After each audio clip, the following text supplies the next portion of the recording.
Viewers, welcome back to ഹാ designs. ഒരു special എന്താ പറയാ, ഒരു ലിനൻ പോലത്തെ ഫാബ്രിക്, ലിനൻ അല്ല റയോൺ ഫാബ്രിക്കിൽ, കോട്ടണും റയോണും കൂടെ ബ്ലെൻഡ് ആയിട്ടുള്ള ഒരു പുതിയ ഫാബ്രിക് ആണ്. ആ ഒരു ഫാബ്രിക്കിൽ നെക്ക് ലൈനിൽ സിമ്പിൾ ആയിട്ട് ഹാൻഡ് വർക്ക് ചെയ്തിട്ടുള്ള ബഡ്ജറ്റ് ബൈ ആയിട്ടുള്ള ഒരു ടോപ്പിന്റെ കളക്ഷൻ ആണ് കാണിക്കുന്നത്.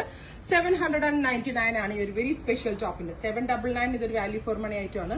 ജീൻ ആൻഡ് ഡെനിമിന്റെ കൂടെയൊക്കെ വെയർ ചെയ്യാനും അതേപോലെ തന്നെ സെയിം ടോൺ ബോട്ടം ഒരു ബ്ലാക്ക് ബോട്ടത്തിന്റെ കൂടെയൊക്കെ വെയർ ചെയ്യാം. നല്ല ഭംഗിയുള്ള മെറൂൺ ആണ് ഫസ്റ്റ് വൺ. സെക്കൻഡ് കളർ വരുന്നത് നല്ല ഭംഗിയുള്ള ഒരു പാരറ്റ് ഗ്രീൻ ടോൺ ആണ്. നല്ല രസമുള്ള ഒരു പാരറ്റ് ഗ്രീൻ, നല്ല വർക്കും ഒക്കെ ചെയ്തിട്ടുണ്ട്. അപ്പൊ ഉറപ്പായിട്ട് ആ റേഞ്ചിൽ ഇതൊരു വാല്യൂ ഫോർ മണി ആയിട്ടാണ്. നെക്സ്റ്റ് വൺ മസ്റ്റേർഡ്, നല്ല ഫിറ്റിംഗ്സ് ആണ്. ഇനി സപ്പോസ് നിങ്ങൾ എടുത്തിട്ട് ടൈറ്റ് ആണെങ്കിൽ എന്താ പറയാ, ഇത് ലൂസ് ചെയ്യാനുള്ള സീം നമ്മൾ ഇതിനകത്ത് ആഡ് ചെയ്തിട്ടുണ്ട്. അപ്പൊ ഇത്രയും കളക്ഷൻസ് ആണ്. Ready for dispatch. ട്രൈ ചെയ്ത് നോക്കാം.